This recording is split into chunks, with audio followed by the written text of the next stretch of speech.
Hi guys, welcome back to my channel. Welcome back to another meal prep. We're just going to dive right in. First thing we're going to make is the low carb taco casserole.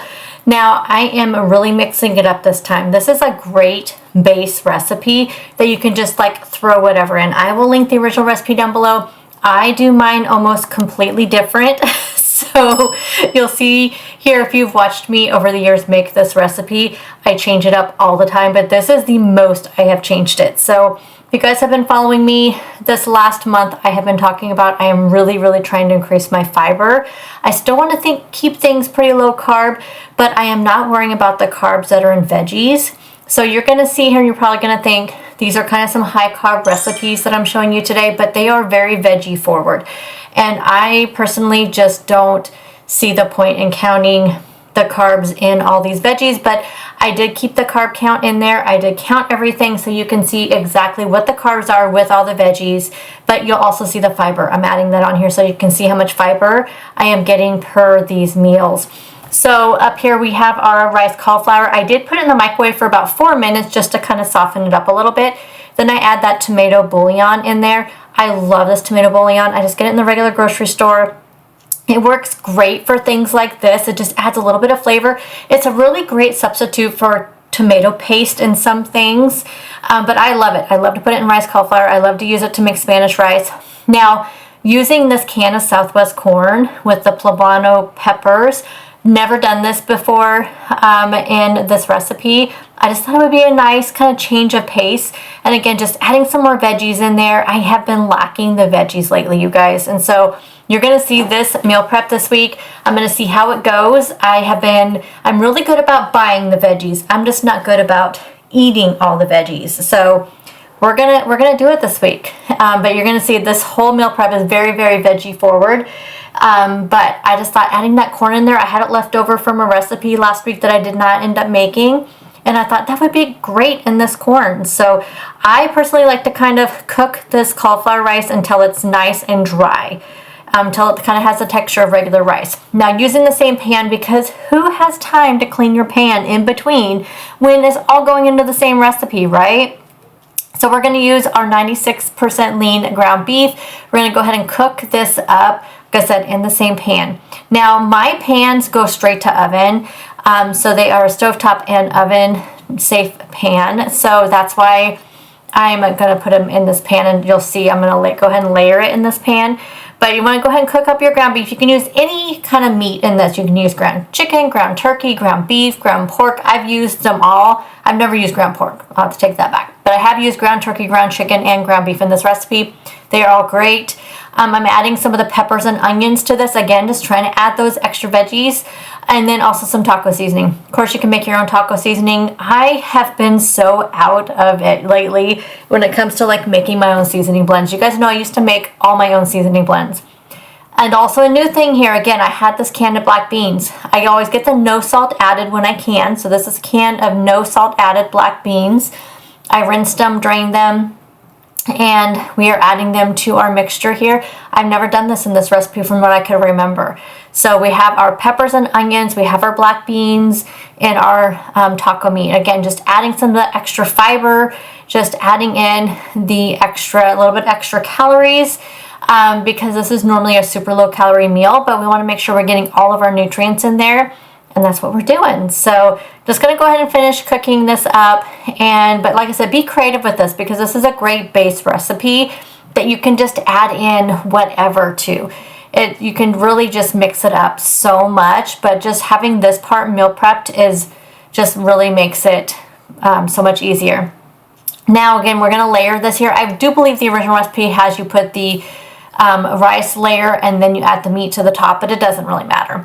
So we're just adding on our rice layer. So just kind of smush everything down until you have them nice and even. And then I have, I weigh down an equivalent of 1 cup of cheese. I do shred up my own cheese now. Again, I am finding I don't use as much of it. It has such a much better flavor. It melts so much better. So we're just gonna kind of put all that on top. And then I have my oven preheated to 375. We're gonna put this in the oven for about 15 to 20 minutes. 20 minutes was a little bit too long. Came out a little bit crispy, as you can see here. Now, normally I would show it what it looked like when I put all the ingredients on top, but I'm doing this on Monday, and so I did not have a chance to get this all together for you. But how I'll have this is put some shredded lettuce on top, some plain non-fat Greek yogurt. We'll put some mango salsa on there. We'll put some tomatoes. So stay tuned for my What I Eat in a Day video, and you'll see how I dress this up. Next up is going to be the good old standby egg roll in a bowl. You can see here, this is a very low carb recipe. So we have our ground chicken. Again, you can use ground pork, ground turkey, ground chicken. We're going to have our coleslaw mix, and then I use liquid aminos. I have a really bad reaction to soy sauce, but liquid aminos is just fine for me. Of course, we have our green onions, which is a must for egg roll in a bowl. We have our rice vinegar and our sesame oil. Watch your rice vinegar. Some rice vinegar has sugar added, so just make sure you get the kind that has no sugar added to it. I didn't know that till one time I picked up some rice vinegar and it had sugar in it. I was really surprised. So be careful with that. I just get the plain rice vinegar, and I love using rice vinegar in this. Now, like I said, I just have a weird reaction to soy sauce, and so I use the liquid aminos. You could also use coconut aminos. I have some of those too. So I usually kind of go back and forth between the two. And I always put a little bit in the meat just to kind of give it a little bit of flavor. And then I'm also going to add in some garlic powder on that, because you can, garlic powder, yum. And then we're going to do some onion powder. Now, normally I would like to use my onion salt to this, but because the liquid aminos already has quite a bit of sodium in it, I'm not going to add in that extra salt. So we're just going to go do garlic powder and onion powder to that. And we will give that a nice good stir. We're just going to keep cooking this ground chicken until it is completely cooked through. Like I said, you could do anything with this. I've made this with ground turkey and the ground chicken. You could even use ground beef with it. It's such a versatile recipe, and it is so good. I know a lot of you guys have this a lot too. I just think it's such a great recipe, and I usually split this into 3 servings. I forgot to mention on the low carb taco casserole, that was 4 servings. With the egg roll in a bowl, I usually do 3 servings for this. And what I usually do is I put in about half of the package of the coleslaw, kind of start stirring it up, only because I use my bigger pan for the low carb taco casserole, so I don't have any bigger pan. But I do like to kind of do it in batches just to make sure that it kind of gets cooked through and it gets nice and coated with the liquid aminos. Now, I've made this so many times, I know about how much to make, but when I am measuring out the liquid aminos, I end up using about 3 tablespoons total. You really don't need a whole lot to get that flavor, but it's completely up to you how much you use. But I usually use about 3 tablespoons total. And with the rice vinegar, I just kind of sprinkle it on. So then I'll just cook it, and then I put the other half of the bag in there. And again, just kind of mix it around and get that all cooked in. And I'm actually out of my rice vinegar, so I end up using all of it. I would say I probably used about a tablespoon total of the rice vinegar. Add in more of those liquid aminos. Now we're going to save the sesame oil for last, because that you want to still kind of taste it a little bit. It just adds that little bit of flavor. We will measure the sesame oil, but I highly recommend, don't be afraid to use the sesame oil because it's an oil. I know there's so many of us who have been in this like diet mode for so many years that we get afraid of oils, but we all have learned over the years that there are oils that are good for us. So like avocado oil, olive oil. Now, I don't know necessarily how good for you sesame oil is, but don't be afraid to use the oils, because this is going to step up the flavor of this egg roll in a bowl so much. So just use the oil, use it. I use a tablespoon for the 3 servings. So I just put 1 tablespoon in there, and I always do it at the end because you still want it to kind of have that flavor. And then you're gonna put it in your meal prep containers. Now I'm showing you 2 of them right here, but I did do 3 servings of this. I just weigh it out, divide it by 3. And then I put my green onions on top, and then I'm just adding in some of these black sesame seeds, which do absolutely nothing but just make it look a little pretty.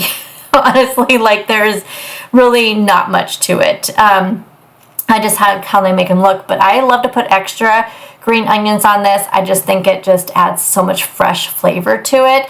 So I will be having this 2 nights for dinner this week, having the low carb taco casserole for 2 nights of dinner this week. I'm having roast tonight, so that's the 5 days before we start all over again over the weekend.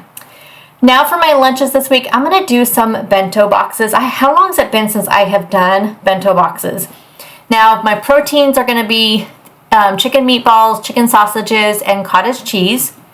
I'm going to do 2 days of chicken sausages, 2 days of the meatballs. For our sauces, we're going to use some spicy brown mustard, and some everything hummus. I'm also going to use just regular yellow mustard. And then we have some mini peppers, some cucumbers, some baby carrots. We have some sugar snap peas, which I love with hummus, some strawberries, and then some grapes. Now I was going to add cheese to this, and honestly I forgot, but after I saw how many calories, now you'll notice I did not put the calories before this because I'll show you how many calories are for each of the 2 boxes that I'm going to put together. Now I'm going to toss these in the air fryer at 390, and it took about 10 minutes for these to cook up. Now we're also going to fill up our little thing here because I could not find my other container, my other bento box container. I looked everywhere. I even got my step stool out and I looked everywhere for it. I cannot find it, but I bought one this weekend because I wanted to do 2.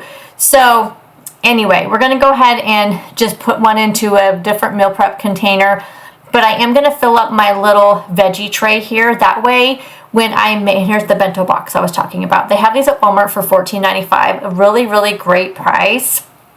So I did buy one, but I have one somewhere else that I bought it on Amazon. I cannot find it anywhere. But that's what it's from, is Bento. Oh, I thought I showed you the manual. But we're going to go ahead and wash this up, and then we are going to go ahead and put 2 of our boxes together, and then we're going to put the extras in the veggie tray. And that way, when I make my lunches for the 2 other days a week, I can just go ahead and throw them together easily because everything will be cut up. The chicken sausage and chicken meatballs will already be cooked, so no excuse not to, be able to prep my lunches. So I'm just going to do one in this like long square container, and then we'll do one in my bento box. And then, like I said, we're going to fill up our veggie tray over there. I love mini cucumbers. They're like one of my favorite things. So I was so surprised, you guys, when I put the calories in my tracker. But I'm trying not to let that get to my head because we are talking vegetables and fruit here, I hate the ends of sugar snap peas, so that's what I was doing. I was just cutting off the ends of them. But yeah, I'm trying not to let that get into my head that these do have so many calories and so many carbs. But you gotta think, we are having so many veggies and fruit here. And this is the first time I actually counted, like I'm having 3 strawberries and 2 mini bell peppers. You see here, I also added in some hard-boiled eggs. So we have our meatballs, our hard-boiled eggs, and then our chicken sausage is right there. So those turned out really good in the air fryer. So I cooked up enough to have it 2 more days this week as well. So that way we're set up to have 4 of these bento boxes. Of course, I'm going to add some everything but the bagel seasoning. I love adding that to my cottage cheese. Now I did 1/3 of a cup of cottage cheese. 1/2 cup is a serving, but that's just a little bit too much for me sometimes. So I just went with 1/3 cup. And then I mixed yellow mustard with the spicy brown mustard. I love dipping chicken sausages and chicken meatballs in mustard. I love mustard. You guys know, if you've been around for me since the beginning of my channel, you know how much I love mustard. We also have some everything hummus here, so we're just going to toss that in there as well. And if I remember right on these boxes, I think each of them came up with 10 grams of fiber, and the protein is out of this world, you guys. So yes, a little bit higher calories. We're going to look at the chicken sausage one first. But look at that protein, look at the calories, but look at the fiber as well. So this is bento box number 1 with the chicken sausage, the cottage cheese, and the hard-boiled eggs. And then with the number 2, again, we have 10 grams of fiber, 43 grams of protein, you guys. So here is our number 2, and I had to be able to transport these to work, so this is why I'm just kind of tossing them in these boxes. But I felt like these, like the salad bento box, worked out really well, just being able to toss those veggies in the bottom. And then, of course, we have our veggie tray here that's all ready to go. I can just grab and go and throw together another box for the other 2 days this week. And up next, we're just going to make some cold brew coffee. I'm doing the blueberry cake from Bones this week. I forgot to make cold brew coffee last week, so we are making it this week. This blueberry cake is so good with the caramel protein shake. So good. And that is everything, you guys, this week. So thank you guys so much for taking time out of your day to watch my video. Stay tuned for my What I Eat in a Day video. You can see how I dress up those dinners, and you will see everything I eat in a day. And I'll see you guys then. Bye, guys.